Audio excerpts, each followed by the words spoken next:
Gentlemen, the Blacklist is real. Rogue intel agencies like Third Echelon are the problem here, not the solution.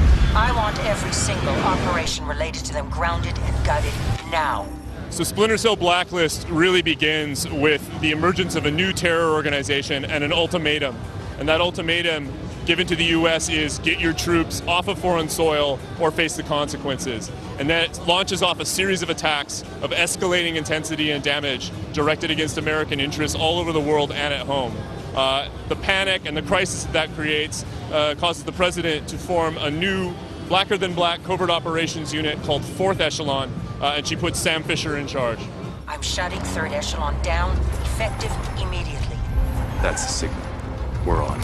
Obviously excited about the opportunity not only to build on everything that we did on Splinter Cell Conviction, but to really look at what was in previous Splinter Cells and to upgrade and refine and reintegrate those features. And all of this put together has resulted in a whole new philosophy about how Sam moves through the environment, how he moves through his enemies or around his enemies, and it results in something we call killing in motion. And basically, a player who masters this is able to move fluidly through the environment, through Sam's enemies, without a break in momentum, able to glide over obstacles and into climbing and into 3D navigation, and it creates a very elite feeling, a very powerful feeling for Sam Fisher.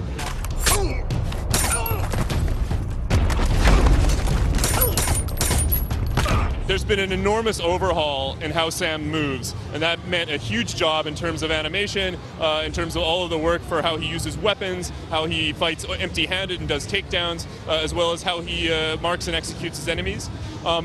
Just as importantly, though, we have a whole new pipeline for performance capture. So everything that's been done for scripted events, for events that are happening in-game, that was refined with a whole new system, full body performance capture, face, voice, everything all done with actors on soundstage.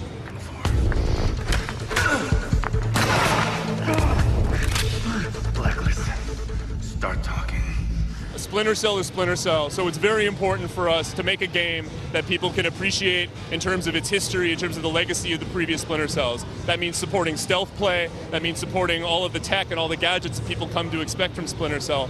While at the same time, we're showing that the player has a lot of choice. This is a game that you can step into, even if you've never played another Splinter Cell before, that it'll support multiple styles of play, whether it's stealthier or more action-driven. And we want to make sure that players understand that we have an economy system and a customization system that allows them to really shape the game according to their own particular tastes.